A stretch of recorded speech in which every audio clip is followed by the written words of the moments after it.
Thérèse Wagner. Elle fait bien son travail. On la voit partout défendre les intérêts du Congo. Est-ce vraiment suffisant? Elle, c'est la ministre des Affaires étrangères de la République démocratique du Congo. Elle est dans plusieurs tribunes pour parler de la guerre qui sévit à l'est du Congo. C'est aussi grâce à elle que la guerre étant médiatisée. C'est vraiment hyper audacieux. Vendredi 21 février 2025. Beauté. Aujourd'hui, nous allons analyser le travail colossal que fait notre ministre d'Affaires étrangères, Wagner. Abonne-toi pour ne rien rater de nos prochaines vidéos. Générique.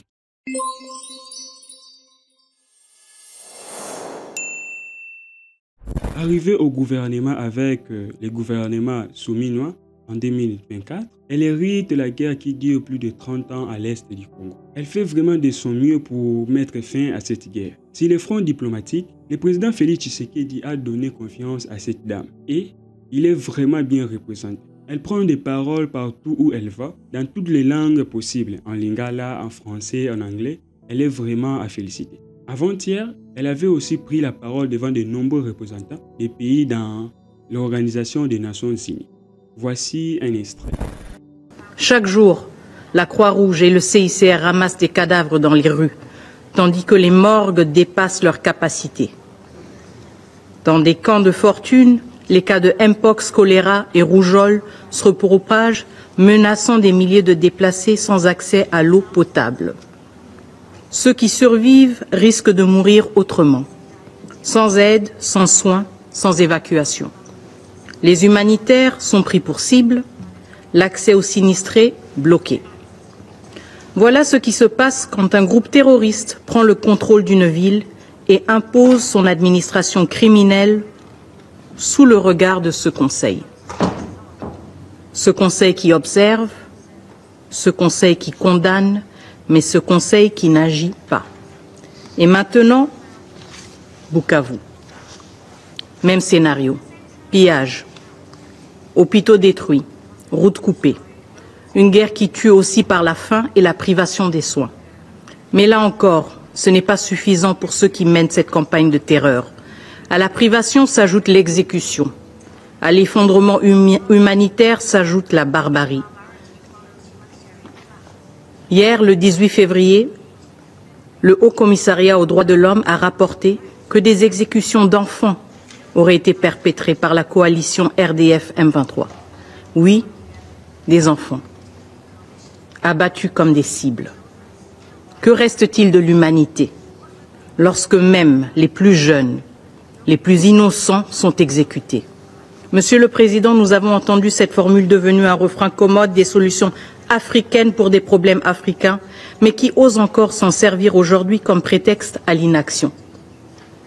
La communauté de développement de l'Afrique australe, SADC, et la communauté économique des États d'Afrique centrale, CEAC, ont unanimement condamné la présence rwandaise sur notre sol.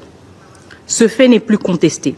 Deux sous-régions, la SADC et l'EAC, ont tenu des réunions conjointes pour adopter des mesures urgentes, y compris un cessez-le-feu. Quant à l'Union africaine, son Conseil de paix et de sécurité, réuni au niveau des chefs d'État le 14 février, a appelé au retrait immédiat de toutes les forces étrangères non invitées de la RDC. En d'autres termes, le Rwanda. Le Rwanda et le M23 ont répondu et continuent de répondre par la violence, par la terreur. Elle démontre lors de sa prise de parole comment le Rwanda est en train de financer et accompagner un groupe rebelle du M23 afin de massacrer des paisibles innocents. Malgré que les autres parlent de sa double nationalité du côté allemand, mais il essaie de préciser que l'amour que cette femme porte sur ce combat contre cette rébellion lui fait plus congolais que plusieurs Congolais de père et de mère qui soutiennent volontairement la rébellion. Le président a la chance d'avoir une femme aussi impliquée dans la mission qui lui a été attribuée. Malgré que ces interventions n'ont pas encore abouti à la fin de la guerre, alors la ministre fait-elle réellement ce qu'il faut pour défendre les intérêts du Congo sur la scène internationale? En tant que ministre des Affaires étrangères, je dirais oui. Elle fait de son mieux pour que la communauté internationale voie la guerre à l'Est comme une agression réelle du Rwanda. Mais elle n'est pas d'un bon angle selon certains. Si on rentre chez nous, on voit que nos soldats se plaignent des munitions, des manques de stratégie et des trahisons internes. Pour faire balancer l'avantage de notre côté, nous devons principalement régler ces problèmes avant de dire aux autres de condamner l'agresseur. Nos soldats résistent rarement face à l'ennemi depuis un bout de temps. Dans d'autres cas, on le comprend, car si un soldat n'a pas assez de munitions, il ne peut rien faire face à la force de frappe du M23 et du Rwanda. Les combats de la ministre des Affaires étrangères demandent l'apport de chaque Congolais. Dans la plupart de ses propos, elle est catégorique pour dire non à la négociation avec le M23. C'est les consignes qui lui avaient été données, je crois. Mais avec ces propos, d'autres Congolais ne sont pas vraiment pour le fait de ne pas négocier.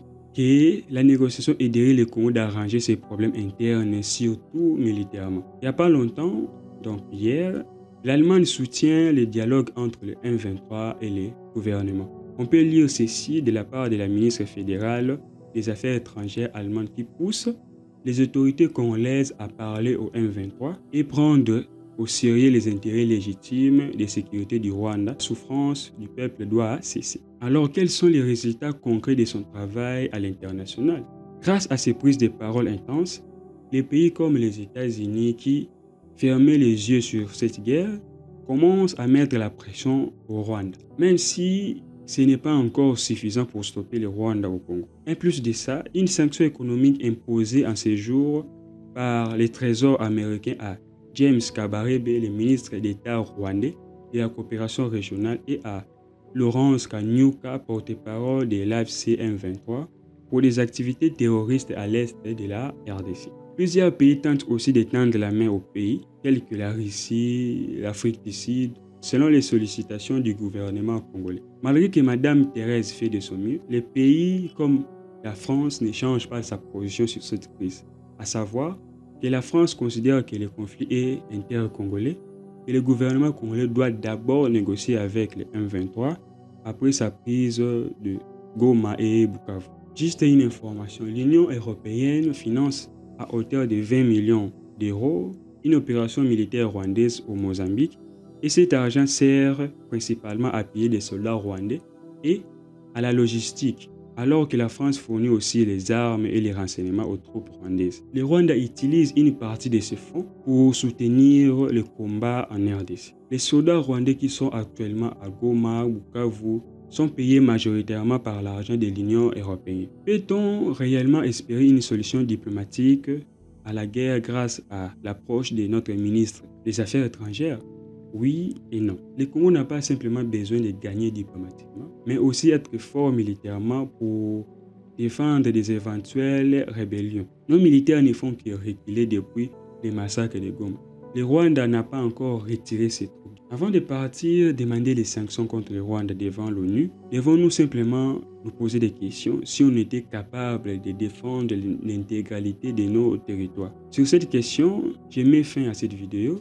N'oubliez pas de vous abonner pour ne rien rater de nos prochaines vidéos. Peace.